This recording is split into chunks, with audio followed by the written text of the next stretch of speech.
to the September meeting of the Library Marketing Book Club in October.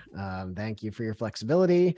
For anybody who was able to come this week from rescheduling last week, really appreciate it. And so this month we read Creativity Inc.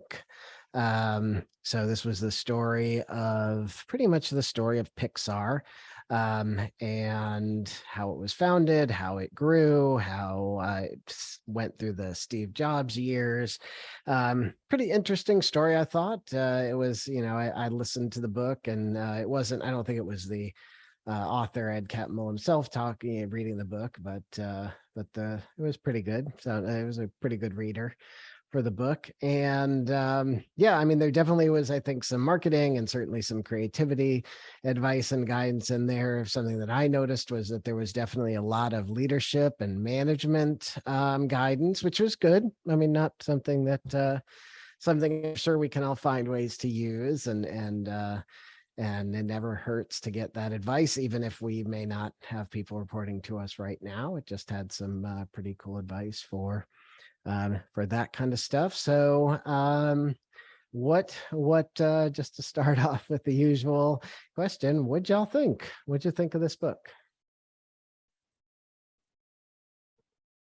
I really liked it. Our family is like a Disney Pixar family anyway. Yeah. So, I was going to like it, even if you said, go out and eat dog food. Yeah. But yeah, it was, go ahead, Donna. No, it was really interesting to see,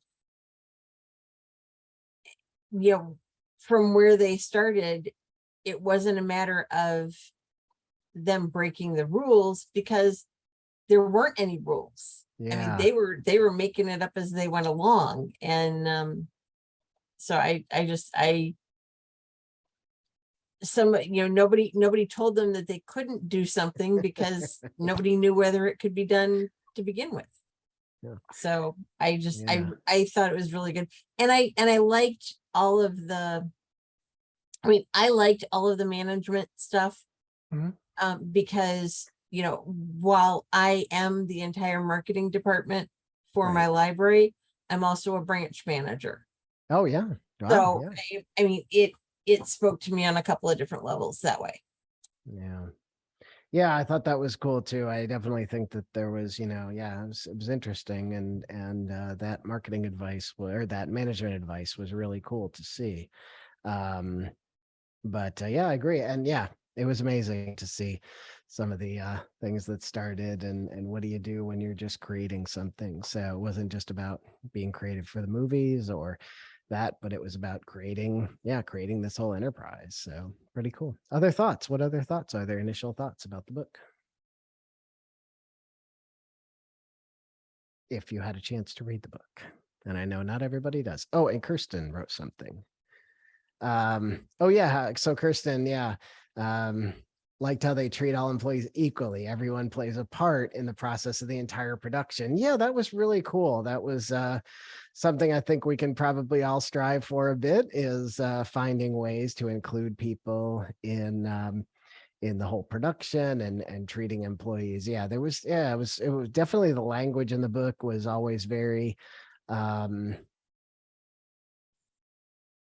indicative of how people we're just kind of working together as a team. There was a lot of that together as a team language, and there wasn't as much, even with Steve Jobs, there wasn't as much, talk of hierarchy and what things were. It was pretty cool. Emily, no problem, Emily. You don't have to read the book to join. We'll definitely be talking about the book and related library marketing things. So glad you can join us today. Very cool. Yeah, Tara. Yeah, I didn't get a chance to get through all of it, but it's interesting because I was just watching a series on Disney Plus called Light and Magic, which is the making of Industrial Light and Magic, which there's a lot of overlap between what was in that series and some of the key players that were in here with George Lucas. And And my background is I actually went to school to college to be a Disney animator. So like No way. Disney is what I eat, sleep, and breathe. And Pixar was an amazing addition. And its own company itself. But I just loved at least an initial few chapters about like, even just the story of the table and like how do Yes. you create an environment of innovation and how do you make sure it's not as formal as place cards and people sitting, that people have a chance to innovate and kind of be in a space where they can free flow ideas and, you know, get that from one another. Same thing with also having to communicate multiple times about, you know, the company being acquired or, you know, moving to Disney, and the leader having to repeat 3 times, you know, that same message about, well, I didn't mean this, that we weren't going to change. Let me redo it again. And so just the importance of setting that foundation and allowing people to feel like they can do their best work and be creative. Just yeah, loved all those stories that they shared. Yeah, no, that was great, Terry. Yeah, and really early on in the book, for those who've read it, you'll recognize, but those who haven't yet gotten a chance, there is this story about, well, not to spoil it, I guess, but there is a there is a thing about that even the furniture in your room can make a difference in how your things are organized. You know, if you are setting something up in a more hierarchical and formalized structure, you may not think that that has as much of an effect on, you know, contribution and people feeling like they have an opportunity to say something. You know, if you're putting all of your heads of the table at the heads of the table and making sure that everybody knows that that's where the heads of the table go and that's where this person goes and that person goes. And we do that with our, you know, I mean, I guess, I don't know if we're really, maybe it's not the right meeting, but I know we do that with our board meetings, and it does feel a little like kind of I guess maybe it's supposed to, but it does feel a little kind of you know, stilted, and there are some times where it doesn't feel like you know, it's necessarily as much of a collaborative environment. Not that they are not collaborative folks. I mean, we have a really great board, and they do take a lot of ideas, and they do a great job guiding us and everything. But I noticed that there are times when there are place cards at the table, and then when there are a lot of board members there, some of the folks that sometimes sit at the table, there's no space for them, so their place cards aren't there, and it's got to feel a little weird. So but yeah, it's a neat oversight, you know, overview of how, you know, even how you're arranging things physically in space can really make a big difference. And so, you know, don't be afraid to look at how things are arranged differently. And that certainly, I would think, could come into play in, you know, in library branches. I mean, that, you know, how you set things up and how you arrange things and change things around is pretty cool. But yeah, and then of course, yeah, that's so cool, Tara, that you were. And so, do you still do any animation, you know, in a way, or do you still participate in that?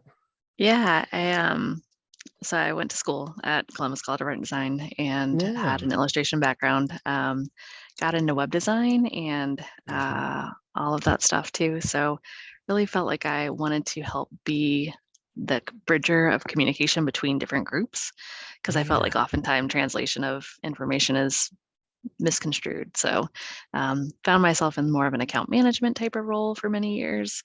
And then now I'm actually leading product, which is kind of fun. So for those who don't know me, I actually work at OCLC. And so yeah, just new to the public library space in the last 3 years, and just trying to kind of absorb all things libraries, and as a user myself, but hear from you guys kind of what are your frustrations and all those good things for library marketing. One thing that I Go ahead. in reading this, when he was talking about like the table and the way things are set up, I don't remember which movie it is, but on one of the Pixar movies, on the DVD, they had a video extra thing that was John Lasseter giving a tour of the facilities at Pixar and walking through, and walking through all of those spaces. And just in reading the book and listening to him talk about the way that some of the things were set up, and I could visualize it from having watched this video. So that was kind of cool. That is cool. I'll have to find that and see if it's out there somewhere to share. That would be really neat to see. Yeah, because they did a great job of describing how the campus was set up and how the buildings were set up. And yeah, you definitely got an idea of what you're walking into and walking through. And yeah, they did a really great job. Yeah, and Tara, yeah, bridging the communication between the groups was definitely something that that I heard a lot in this book. And I have had roles in the past of being like a business analyst, which was that's the same kind of role. So where you're talking to engineers and then you're talking to the creative side and trying to get one to talk to the other. And I feel it even here in the library too. I mean, we talk to people that are out in public service and they have a different experience. And how do we translate that to and what we're working with is how does our team translate that into requirements? And we don't work with that. We hadn't been working with that as much. And I think now that we're really approaching things in that way, it's helping a lot. And yeah, this book had a lot of really neat advice to it. So yeah. Victoria, did you have something to? Yeah, I can contribute a couple thoughts. Just yeah, I am in the midst of COVID right now, so I'm gonna sound a little weird today and So look a little messy. sorry. And I'm also in the middle of changing my name officially to my husband's Okay. last name, so that's why there's a slash in my name. Because on Facebook I'm officially Edwards now, but Okay, my library email's still Phelps. So that's a lot of precursor. All to say that one of the things that stands out to me in reading the book initially was, like many people have talked about, the space and the considerations that went into the office spaces. His conversations around the decorations in the offices at Pixar and the lack of decoration at Disney was really interesting to me. And I found myself looking around our offices going, ooh, okay. And so I did adopt like 3 houseplants over the course of reading this book and like tried to bring more more life into my little office. Don't know if anyone else had that experience, but I'm realizing it is really helpful, I think, to have your personality kind of like out there so people know what they're walking into when they walk into your office and they've got some conversation starters already there. Yeah, I agree. I mean, you can see behind me here, there, and there. I've got a bunch of crap all over the place. So, but yeah, that was neat. So yeah, in the book they talk about the Pixar. They were very personalized and very you knew what they were going on, you knew what they were looking at, you knew the things that they liked, and yeah, it wasn't that, and that was what it was, right? Then when they came and they merged with Disney, they saw in Disney. The Disney employees had like nothing. They were told to keep their offices clean, which is really, yeah, it's really, that's always been kind of weird to me. I understand. Yeah, if you look at my office, I don't work at Disney. Yeah. Yeah, right. Yeah, and I see you have a nice cactus behind you too, Victoria, at home. So it's a Calthea plant. It looks like a cactus with the lighting in here because I've got all the blinds closed right now. But yeah, but yeah, I mean, yeah, definitely space and consideration and where and how office spaces are. And I know that can be a challenge in some libraries because in our library anyway, there are people that only kind of use desks as temporary spaces, and I think sometimes that makes it more difficult for people to feel like they're part of something. So it's nice when people can have the opportunity to personalize some sort of a space or something like that.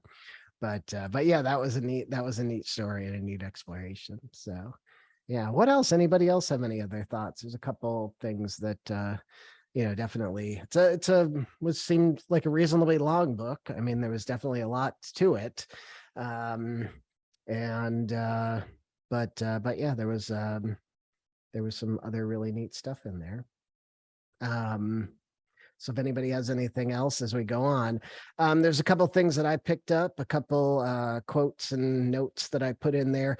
One thing that I really liked, we may have talked about this in another month, but was the idea of postmortems, or I don't remember if that's what they called them, but of postmortems on projects. And we are trying to we've been trying to implement that here just recently. I think maybe even a little before I started reading this particular book, but this helped to reinforce that. So looking at projects as they go through and seeing what happened. So if I can share my experience on that, we'd really like to do them. And I'd love to hear if anybody else does or has thought of or is planning on doing postmortems on any of the projects that you work on. Because sometimes for us, it has felt like so tell me if you all feel this, after a project or a program or something like that goes off, and there are not, it's not super well attended, and just doesn't kind of meet up to the expectations. Does anybody else ever get the, well, why didn't you market it better? why didn't you, weren't there more people? How come, what could you marketing have done differently? And I mean, I'm open to what marketing could have done differently, but there's a lot of levers that go into programming and anything we promote. I mean, collection, any type of new service or different way we look at a service. So yeah, what we're planning on doing now is going through and doing postmortems, and we'll do them just with our marketing department if that's who wants to participate. But it would be great if we could open them up and have people from some of the other departments we work with on the project talk about, what things they thought. And does anybody do that in your current job or done it in previous jobs? Anybody have any experiences like that? I'd love to hear.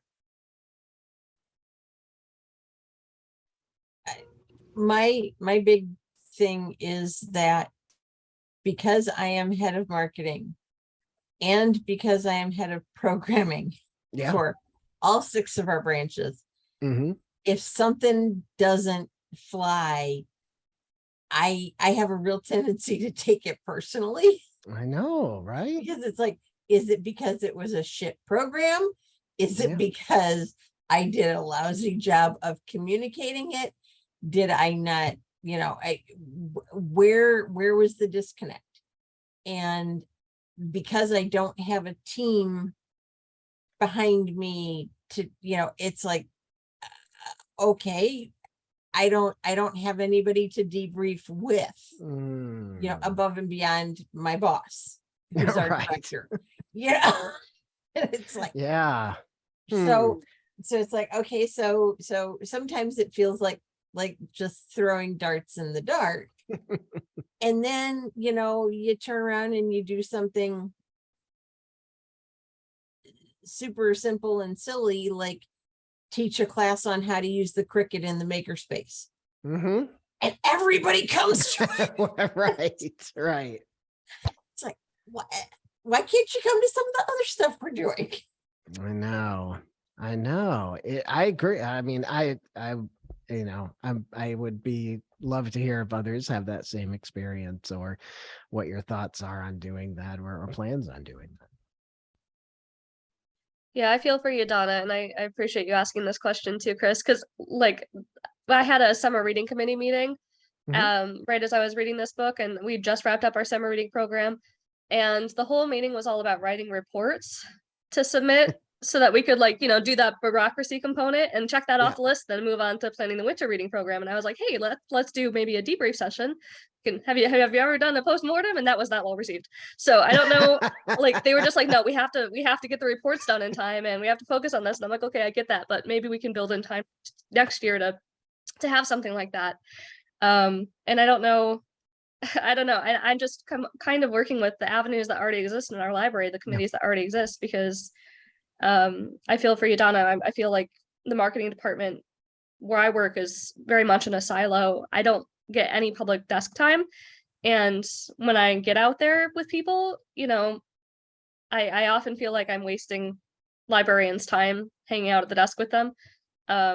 Or that they think I'm wasting my time hanging out at the desk with them, or and I'm trying to work out what's a way that I can do this naturally, that where I can get a sense for each of the departments. I love his suggestion of doing more, like they had the classes at Pixar, but that's not totally feasible for the library environment Right. to get out of your offices, but something like that, more social events, I think would be really helpful.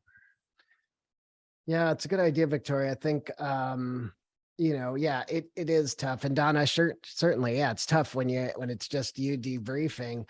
There maybe there's an opportunity to and I don't know if this is what you were talking about, Victoria, but it made me think maybe there's an opportunity to bring in a couple, if you have other branch staff, 1 or 2 branch staff, you, your boss, and maybe it's just 3 or 4 people, and just take 30 minutes and talk about what how things went. And Donna, if nothing else, I think it might it might make you feel better about it, not feel so like personal, that it's personalized. But things are going to happen, and it's tough. I mean, when you're the one, like you said, who's not only promoting the programs but creating the programs, that's a lot of burden. And it's a lot of risk for you to do that. But yeah, I mean, maybe there's some other folks, or maybe there's I don't even know if this is a thing, but I'm like, maybe there's even a subgroup of this book club that might be interested in being a sounding board for somebody that might want to talk through some things that went, and how things went. It was funny. We had a area programmers meeting yesterday, and I was on it, and our youth services librarian was on it, and we were talking about the fact that I just got done teaching this series of 4 cricket classes in September, and another area library that's about 15 or 20 miles west of us said, well, would you be willing to come up and teach those classes in our library? I'm like, I don't know. I know, right? So yeah, it's tough because yeah, you want, yeah, it when something works, it's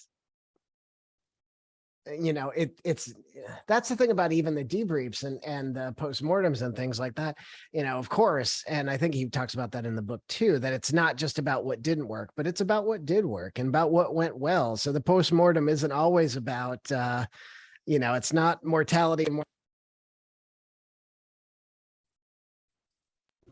Oh, Chris, we lost you. Chris, We lost you your mic, said Chris. something. Sorry, am I back? You're Good. Yeah. Okay. Yeah, I have a very touchy mic cable. But it's not mortality, morbidity. It's not just death and mistakes. It's also about like kind of what went well, and you want to learn not just what went wrong that you can do better, but you want to also learn what went well that you can repeat. And yeah, if it's the cricket classes that are doing well, what sort of permutation or what sort of adjustment can you make to another program that maybe makes it more like that, or how can you get people interested and bring them in further by using those low-hanging fruit kind of things that are maybe a little easier to do, and get more people in and see what to do. So yeah. I had put this in the chat, but at our quarterly all district staff meetings, we have stacks of blank 3x5 cards sitting on all the tables, and every staff member is encouraged to take 1 or more cards, and they can write a question, they can write a comment, they can make suggestions, whatever. It can be anonymous. It doesn't have to be. If they want to sign their name, they can, but they all go into a basket, and then our director goes through those after the meeting just to see. So it's kind of that whole, everybody gets to contribute and offer suggestions as to what they want to see, and how they want, what they think is working or not working.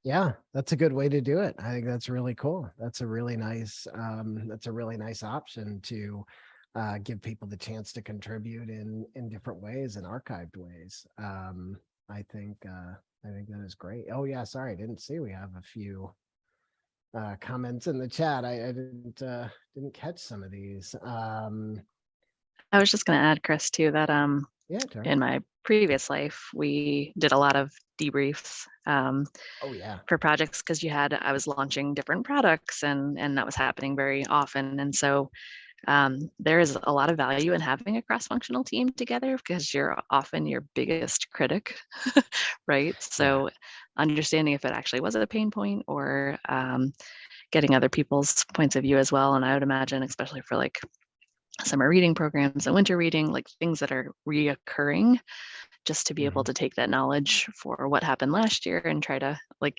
someone mentioned, try to remember that you had that debrief to play into the next year. But just lessons learned to apply, and then hopefully things can go smoother, for the next go round.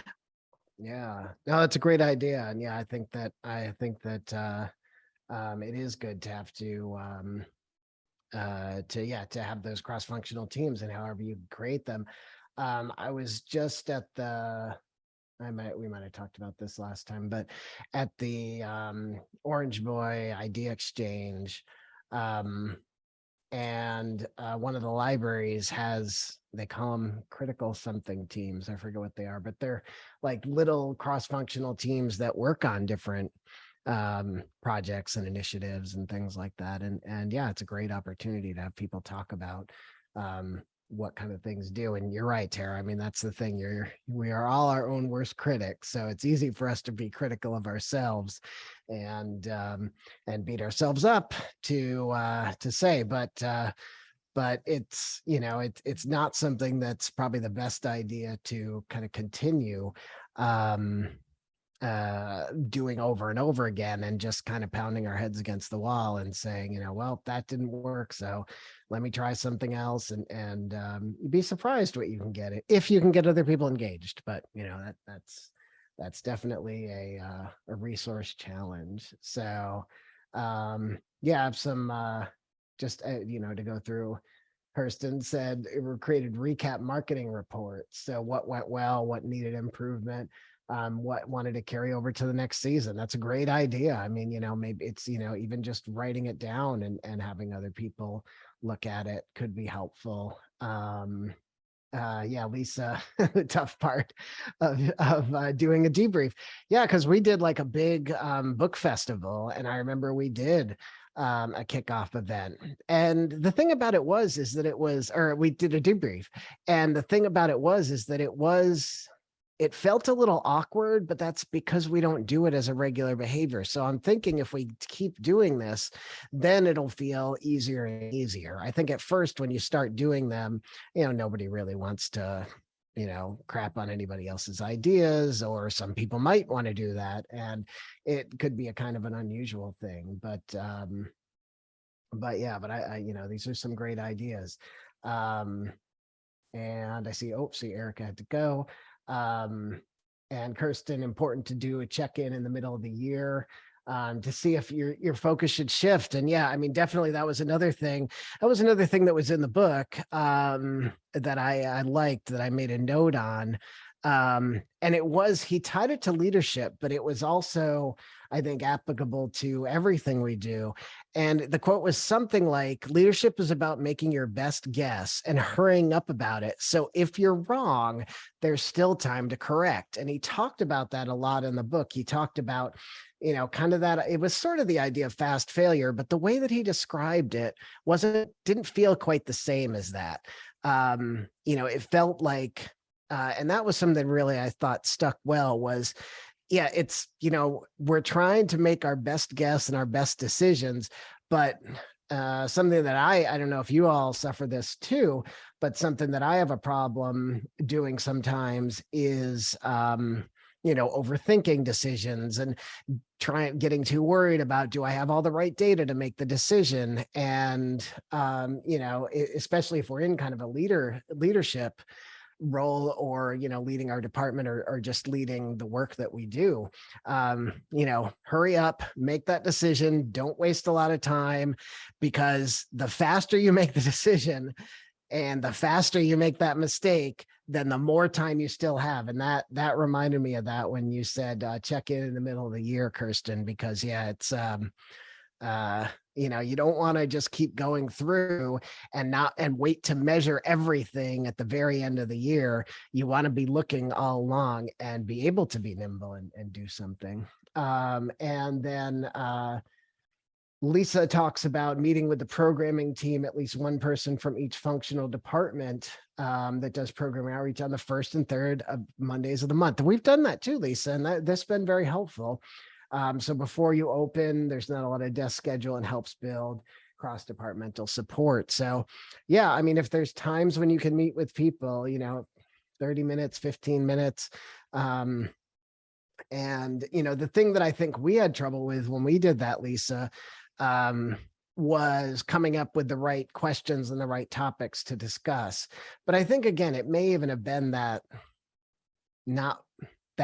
trying to be polite and trying to not talk about, some of the tougher things that we might want to deal with. So, so I think that's good.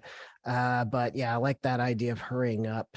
There was another thing in the book that was about,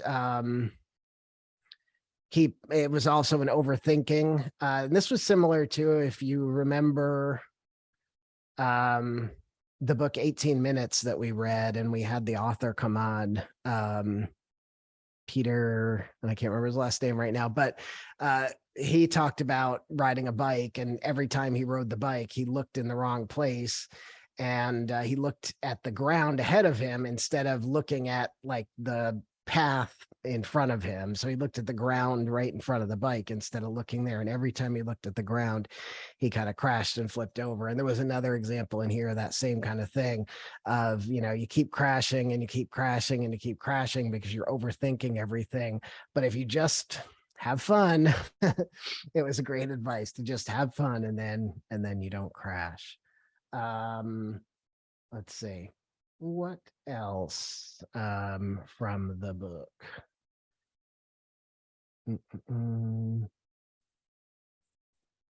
I love the part where he talked about hiring people that are smarter than him. Yeah. and I spent 10 years before I arrived in library land. I spent 10 years at Starbucks.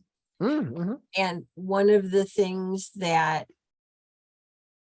one of the parts of the Starbucks culture is that they hire people that with the idea that the people are not going to work there for very long. Yeah. Because they want, and they offer things like, free college and things like that to try and, you get your job there, improve yourself as much as possible while you're there, make the world a better place, and go forth and prosper.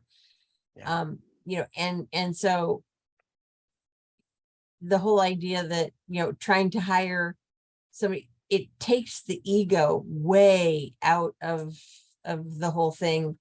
And, so there's no, oh, I'm the director, and so I have to know more than anybody else, or, I'm your boss, so I have to know more than you. Right. Yeah, there are things that I know that other people that work with and for me don't know. Sure. But, yeah, there are things that they know. And so having that culture of collaboration is really cool. Yeah, it was a big theme throughout the book, Donna, right? So yeah, it kind of went along with people are equal, and people have everybody has everything to contribute, and you don't want to hamper things by ego, and which was of course really funny when when Steve Jobs was the one who had a different kind of an ego, but was the one that came to lead. But actually for him, it was the best thing that he ever did. And I mean, he certainly, blew it away when he went back to Apple. But I mean, this was a major change in his life. And for anybody who hasn't read the book, if you are a fan of Steve Jobs, or if you are looking for another angle about Steve Jobs, it was really great. I mean, I have actually not read the Steve Jobs, like the autobiography or those other books, but but he is a fascinating person. And this was a really interesting glimpse inside that, because it was from yet another person's perspective, but somebody inside of a company that saw him come in, grow, change, and then kind of go on to, go on back to other things. And also somebody who knew him when he was first sick. And it was just really, it was kind of it was a tear jerker in ways of the story of kind of that everything that happened. But it was pretty cool. But yeah, it was all about no ego, and everybody trying to just to be equal. And I think that's a great idea, a great concept of having people around you that are smarter than you, or people around you that are upperly mobile. And there's while the best thing I think that can happen if you are a manager or supervisor of people is when you have somebody who works for you who then goes on to get a promotion or move into something better, and having been grown while they were working for you. So yeah, I think that's wonderful. Kirsten put liked their think tank session meetings. Yeah, there was a lot about those. Brain trust. Yeah, the brain trust was really interesting. Everybody gives honest feedback and not take things personally. Man, that sounds like a wonderful environment. I don't know if you all have that environment. I don't know that exists where I am right now. I think to some degree, it definitely exists within my team. But I think that we're still working on, and this, I think this leads into, I know we're not quite, we're not there yet, but, we're not at the end of the meeting yet, but this does lead into the book that we're going to read next month, or this month actually, which is The Speed of Trust. And I think that trust building is, such a big part of that, well, it's in the word brain trust, right? So I think that, understanding, like you said, Kristen, of, talking through issues for the betterment of the organization and just looking at what is going to make the organization better, not what is going to solidify your department's position in the grand scheme of things, or what is going to personally kind of make you more successful than others, but what is going to make the organization much more successful. So yeah, that was the brain trust was a really neat exploration, and it comes up an awful lot right during the middle of the book. Let's see, just looking through my notes. Yeah, more about management. Management's job is not to prevent risks, but to help recover from failures. So that was a big thing. Let me see. I'm trying to go to some of these. Yeah. And then again, there was more about failure. And one big quote, and one thing that was interesting too was there was this part where he talks about, to be a truly creative company. I think this was maybe even within some of the Steve Jobs part, but to be a truly creative company, you must start things that might fail. So you can't, you can't be safe all the time. And it doesn't mean being wild, and it doesn't mean being reckless, but, it's making those decisions. And the only way to be creative, to be truly creative, is you have to start things that have a chance of failing, that you might, that might not work and might not work out. So just going through my notes to see any other things for the book, but anybody else has anything else to contribute, please let me know. Over planners take longer to be wrong and feel worse when they fail. Still that same principle. I guess I picked up a lot of those notes.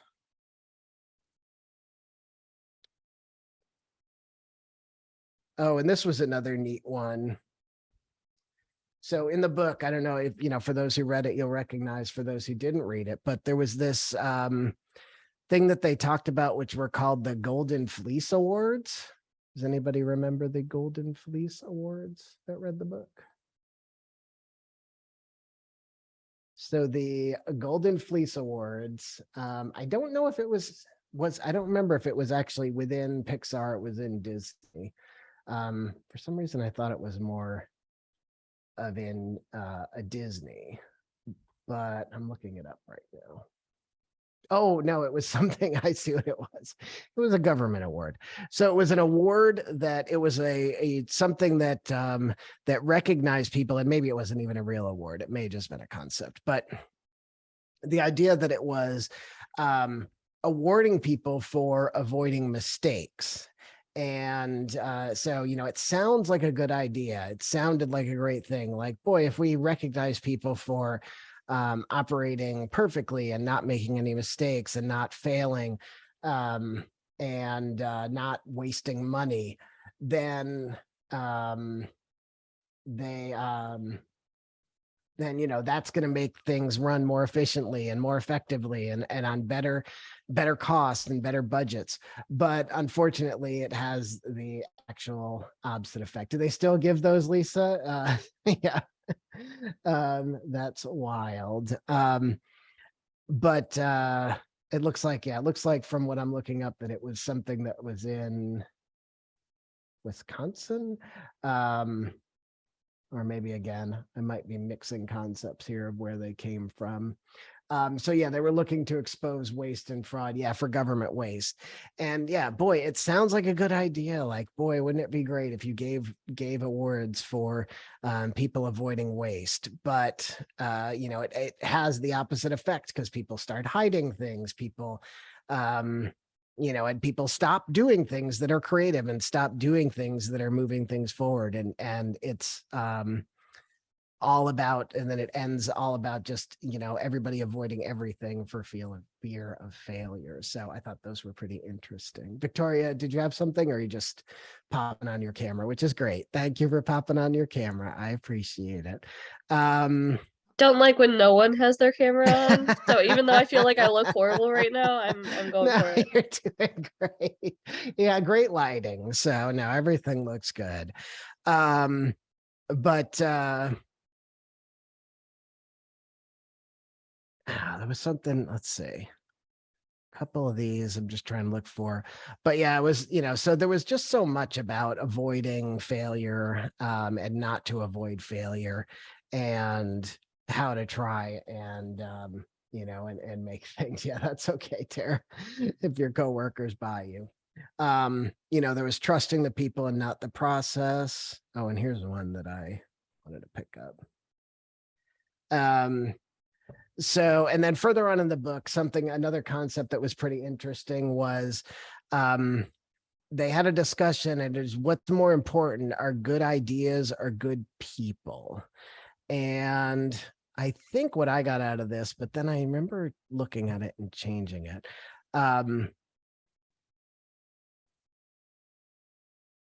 That people, people are important. People may be seen actually as more important than ideas, because coming up with ideas, it's where things come from. People are the ones that generating the ideas. So it's really important to have good people that come up with ideas and not just, throwing out ideas. And to me, I think this does get reflected sometimes in the library. And in marketing, actually, we get a lot of interesting things, and it'd be interesting to see if any of you have this experience also. But we get a lot of ideas about things that people want to do and things that people think are going to bring in people or make people enjoy the library experience more. We had one recently that somebody wanted to do just one branch. So we have 21 locations, and somebody at one branch from a friends group said what they wanted to do was, you need people to implement the ideas. What they what they wanted to do was they wanted to do a like reader of the month award, which on its surface, so, maybe it would be, whatever child at the library read the most or something. So it'd kind of be like maybe like an ongoing monthly summer reading sort of a thing. So kids would track their reading and somebody would be the reader of the month. And not only did they want to do reader of the month, but they wanted to use the ALA read poster template for those reading posters. And I think they saw it in another library, and I can understand how it might make sense for certain libraries and how they might have implemented it. It might have worked well, but it was one of those things where the more we thought about it and how could we do this and how could we do it at just one library, and what would be the return on it? What would be the investment we would have to do to make these posters every month? We suggested that if it were something that the branch was really gung-ho about and they wanted to do it, they certainly could do it with the tools that they have. But in the end, they weren't really gung-ho about doing it themselves. And it just wasn't something that fit for kind of what we're doing in marketing. And really the best feedback that I could give through, to the person who came up for the person to deliver to the person who brought us the idea was, we really love hearing your ideas. We really love hearing what's going on, but, we just get so many ideas and we just can't do everything. So, kind of like you're saying, Kirsten, if you don't have people to implement the ideas, and if you're not planning on that, then that can make it more difficult. Because if somebody's just throwing an idea at you and they don't know how to put the resources behind it to make the idea work, then it's not going to be very successful. How's it been getting people in the, so if you talk about the, Donna, if I don't know if you may have been taken away by something, but Tara had a good question. Like, how are things getting people back into the library? So like for your cry cut classes or cricket, sorry, whenever I say the word, I say cry cut. Cricket classes, are people coming back just for those? Are they coming into the library, or what other kind of things are working? So, and let's just throw that out to the group about that. What are some different ideas that you've had recently that might have been successful and might have actually been converting and getting people to come back into the library? Anybody have some examples of some things they've been doing recently that might have been good at bringing people back? We do an annual event called Grandparents' Day to celebrate Grandparents' Day each year, and we Nice. didn't offer it all during COVID. We didn't have any in-person events happening. So this last September, this was the first time that we offered it again. And I didn't do any paid promotions for it. I just kind of wanted to feel out what the response would be on our usual platforms for an event of that size. And what ended up happening was it was a little interesting. We saw a lot more people coming from a lot further away. It was the same or a little bit greater than the crowd that we usually see, according to other people. I've never attended one previously, but but they said that they saw like a lot of people coming out. It was just more people from further away. They weren't seeing their usual families from the area that they recognized. And I did, when I was going around taking photos of people, we had a photo release form that I had to have them fill out. And quite a lot of people that I was talking with, we had superheroes roaming around. We had Belle from, well, they're copyrighted, but we had Belle and Batman there. And so they were roaming around, and the company that we booked them through had posted about it a lot on their social media platforms. So I just reshared their posts from their platforms. Those got the most viewing, and a lot of people who came with their children dressed up like Belle or Batman had obviously seen it from there, because those are the only places that there were photos of them. And we kept it pretty vague otherwise. So a lot of the people also tagged us on their social media platforms too. We had like 4 different mom bloggers from the area attend and post the photo of, their Belle with Belle. And then more people came out as a result of that. I had a few people say locally, like, "Oh, we're so glad we saw this on someone's Instagram story, so we came right over before it closed." And that was That was very different than what we've done in the past. We've never done too much promotion on stories and stuff before I came into the position here. And I guess I don't know if it's necessarily a good thing, but I'm happy that we're at least getting some of the same numbers that we had before, even if it's not quite our usual service area yet. Yeah. Oh, that's a really great story, Victoria. Victoria, for Go what ahead, it's Donna. Worth, we have, I mean, it had to go through our board, but we updated our photo policy.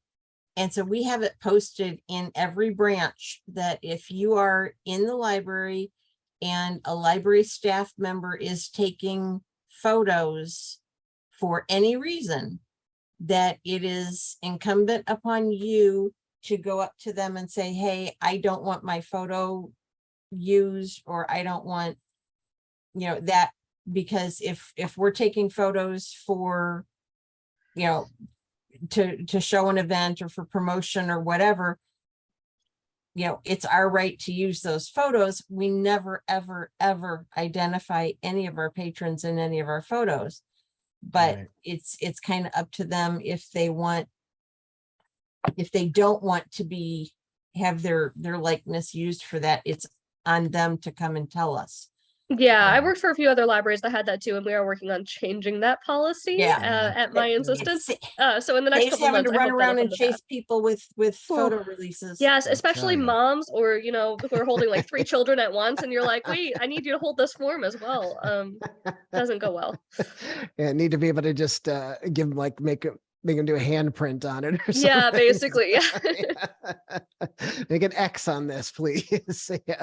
Yeah. We're trying that, Donna, too. That's a great one. If anybody can get that. Yeah. If you can share that, Donna, if you can share with the group the wording or the poster. Oh, you put it in there. There's a link to the policy, and we just have the policy printed out and posted on our, library. It's like we've got 2 sheets. This one is when and where all of the board meetings will be held, and this one is our photo policy. That's neat. That's neat. Yeah, that's great. Yeah, thanks for sharing that, Donna. That's awesome. And anybody who was on this that I have your email for, I think I have everybody's emails on here. We'll get a copy of the chat when I send out the recording. So no, it's great. That's awesome, Victoria. What a great story. Yes, characters for the win. I think definitely if you can get those, that's a great way to get people in. And it'll be interesting to see too. Will you be able to track if in any way if people that attended that attended other things? Like, do you get an email list when people are coming to events like that, or not really? Yeah. Events like that we have no registration required for, so we don't do any sort of tracking. And that event was particularly difficult because it was outdoors and indoors. So I frankly am just relying completely on the librarians' general head count, rather than any sort of like official count on attendance. But yeah, we are working on trying to get more. We've been talking about doing a programming survey. I don't know if anyone does like a regular survey for attendees of programs to evaluate the success of your programs, but I'll share one that we use. Oh, awesome. Sure. Awesome. Yeah, I'll share one. Maybe not in this moment because we're about to run out of time, but I'll make sure to share it with everybody here. And that would be great. But another great lesson, Victoria, that you're giving us is to make sure, and I'm sure all of you do this, is to stay in touch with the library staff, because they are the ones that recognize when people are coming and when people are changing. So Donna, been hit and miss on programming, so long summer festival and puzzle. Yeah. Oh man, puzzles are all nobody signed up for jigsaw puzzles. Oh, that's a bummer. I love jigsaw puzzles. We had a jigsaw puzzle competition, where we had space for up to 6 teams, and you could win a $50 Visa gift card if your team was the first one to finish the jigsaw puzzle. Yeah. Nobody signed up. Oh. Got to find the jigsaw puzzlers out there. Yeah, $50 for doing a jigsaw puzzle. Come on. Yeah. There's one thing that I have not tried myself, but I am a member of some of these. Like I'm a member of a jigsaw puzzle group on Reddit. Now I know Reddit is a global thing, but man alive, I don't know. You may be able to get some advice from some of those subreddit groups to see how you can attract puzzlers in your area. So, well, very cool. Well, thanks so much, everybody. And I've got, let's see, 1, 2, 3, 4, 5, 6, 7. So Victoria, who has COVID, pick a number between 1 and 7. We'll go with 7. I'll go for the high end today. Okay, 7 is Brianne Meyer. So Brianne, you win a copy of Speed of Trust, which is our book for next month. Yeah, if Lisa, you have a link, if you want to post it in the chat, great. If we do run out of time and you're not able to find that in time, send it to me and I'll make sure that everybody in this group gets it. Yeah, wonderful tips and tricks in the group. So next time we will meet is October 25th. And we'll talk about the Speed of Trust. So thanks again, everybody, for being flexible. Thanks for joining. Thanks for participating verbally and visually and in the chat. And have a wonderful day. And I look forward to talking to you all again very soon. Thanks.